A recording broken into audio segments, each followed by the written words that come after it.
Ora, se não tivesse esta visão de Pedro, que é mal compreendida por boa parte dos evangélicos, né, por interferência, né, interferência aí da Babilônia, que inseriu essa alimentação na dieta do povo de Deus, e muitos não querem tirar, né, de suas casas. Então, se não tem Atos 10, ficaria um pouco difícil, né? O Aldo aí está preparando para o pastor, né, mais algumas perguntas, alguns textos polêmicos, né? 2, 3, 4 textos, né? O pastor José já deu aí uma pincelada, mas Atos 10 realmente é um texto onde as pessoas se apegam muito, né? Agora, nós temos, assim, algo no nosso coração, né? Que, conhecendo as Sagradas Escrituras, conhecendo os assuntos que estavam vivos quando os textos bíblicos foram escritos, qualquer alteração em mandamentos sensíveis teria registro na palavra de Deus, teria registro no Novo Testamento. E nós percebemos como, assim, a própria forma como o texto é escrito mostra que algum mandamento teve uma mudança. Por exemplo, nós cremos que o batismo é em nome de Jesus. Quando nós lemos Efésios, tem lá uma expressão, um só batismo. Então a gente fica pensativo, o que é um só batismo? Em outro local, o apóstolo Paulo, em Coríntios, né, ele fala assim, foste batizados em meu nome. Claro, o assunto ali não era batismo, entende? Mas quer dizer, quando ele pergunta, foste batizados em meu nome, então ele está fazendo uma alusão que aquelas pessoas foram batizadas em nome de Jesus, né? Alguém pode dizer assim, em algum nome, mas ele pergunta, foram batizados em meu nome? Da mesma forma, quando nós lemos Romanos no capítulo 6, nós temos ali, ligando o batismo à morte e ressurreição de Cristo. Quer dizer, o batismo é quando a pessoa desce às águas, é a sepultura, e quando ela levanta das águas, é a ressurreição para a nova vida. Então, essas alusões indiretas reforçam uma ideia, que o batismo é em nome de Jesus. Claro que tem textos diretos, né, a esse respeito. Da mesma forma, quando nós analisamos o sábado, quer dizer, as menções ao sábado no livro de Atos, as pessoas têm que fazer um malabarismo ali para falar, não, Paulo entrava na sinagoga porque ele tinha a missão de pregar o judeu, aí tenta juntar uma verdade ali, emprestar isso para criar um argumento, mas a Bíblia mostra pessoas guardando o sábado no livro de Atos, né? Com alimentação da mesma forma.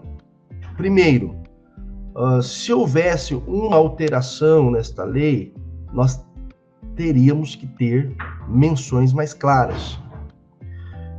Por exemplo, nós pegamos aí o livro de Mateus. O livro de Mateus, o pastor citou esta parábola.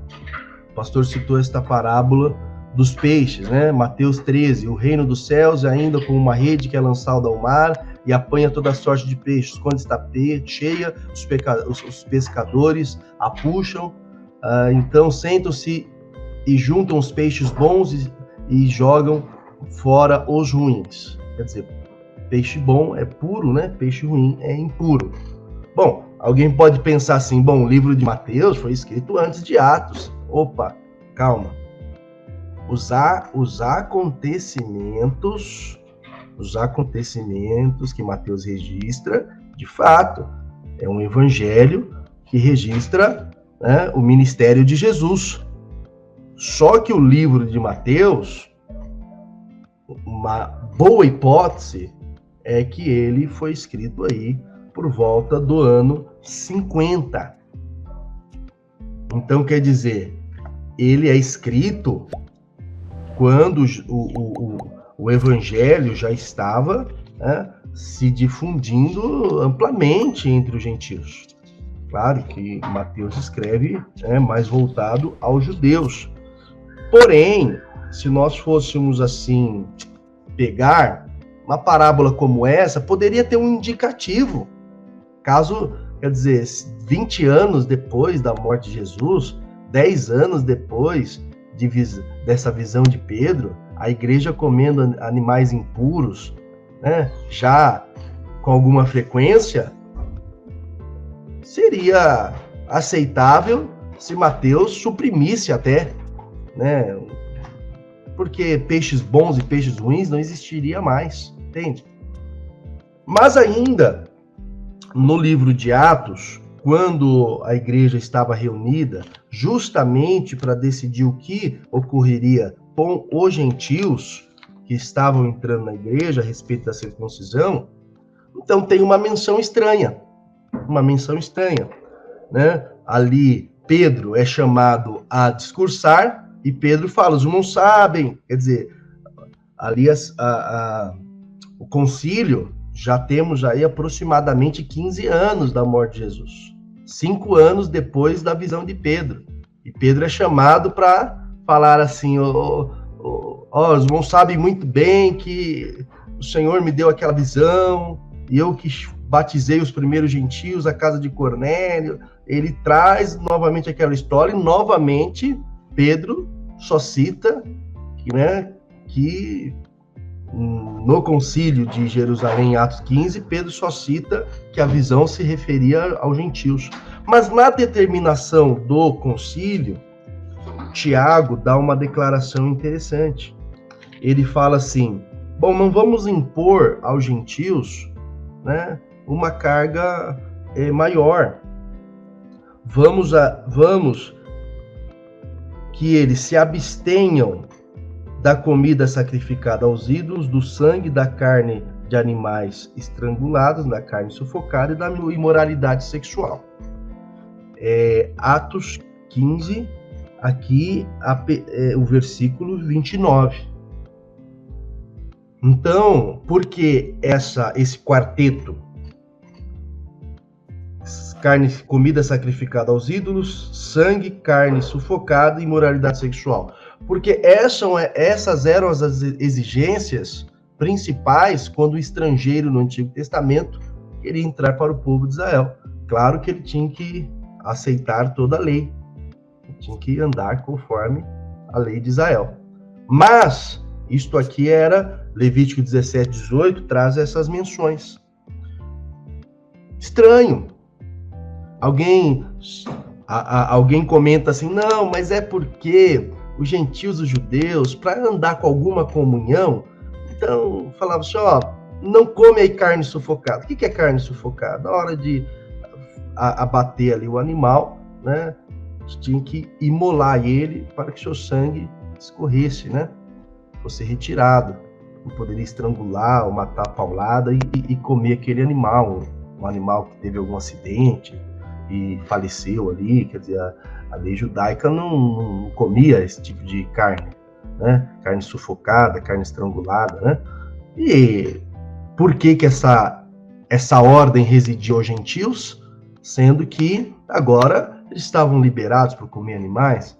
Poderia ter suprimido, imoralidade sexual, mas o sangue, carne sufocada, né?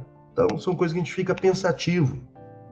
Ainda no livro de Apocalipse, agora nós já estamos lá no ano 90, no livro de Apocalipse, quer dizer, lá na frente, com a igreja já bem desenvolvida, com o templo de Jerusalém destruído, com a igreja dispersa, a igreja já sendo perseguida, o povo judeu abatido, já muito claro, depois do ano 70, cristão virou cristão, judeu ficou judeu. Isso ficou irreconciliável, né? Ainda a gente lê no começo do livro de Atos, os cristãos entrando no templo, né? Alguma comunhão, mas aí foi aumentando a perseguição. Depois das revoltas judaicas, né? O cristão, ele saiu de Jerusalém, o próprio livro de Atos mostra isso, né? Capítulo 12, ali, quando Tiago é morto, né? Ali, pelas mãos dos judeus, né? Por incentivo dos judeus.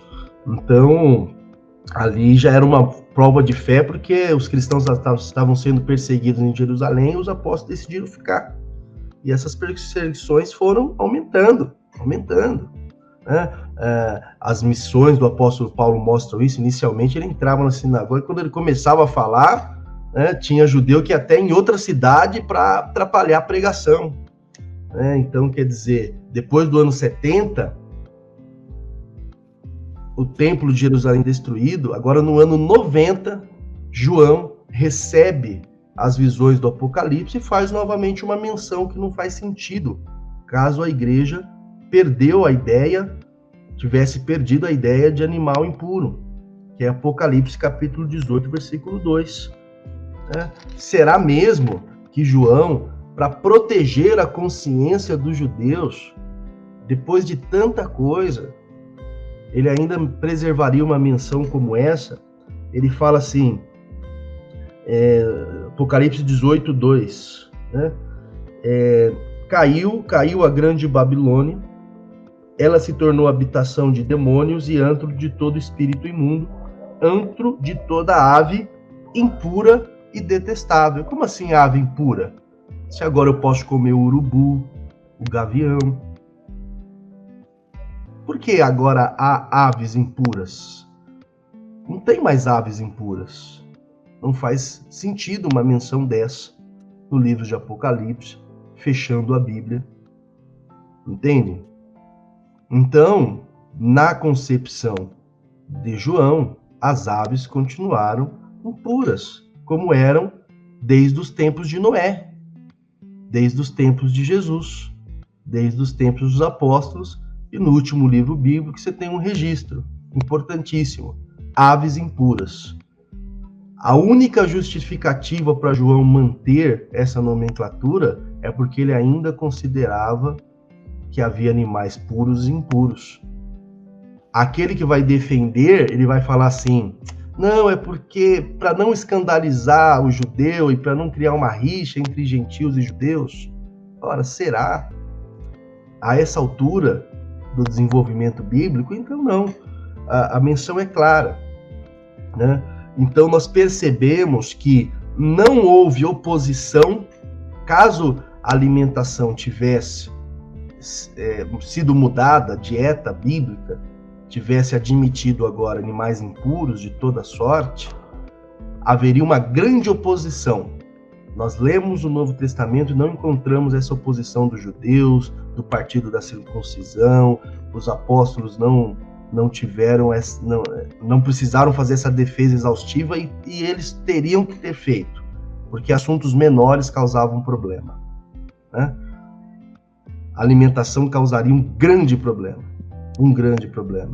Você veja o que era os macabeus. Os macabeus, eles tiveram uma experiência terrível. No tempo deles, foi sacrificado um porco dentro do templo. Não muito antes da geração de Jesus e dos apóstolos. Eles tinham uma festa, como até hoje tem, para celebrar a vitória dos macabeus. E uma das coisas que o Império Grego queria colocar ali era mudar a alimentação. Agora esse povo aceita assim, sem questionar que mudou a alimentação? Não. Então o Novo Testamento não registra. Então não registra por quê? Porque o regime continua, a dieta continua a mesma.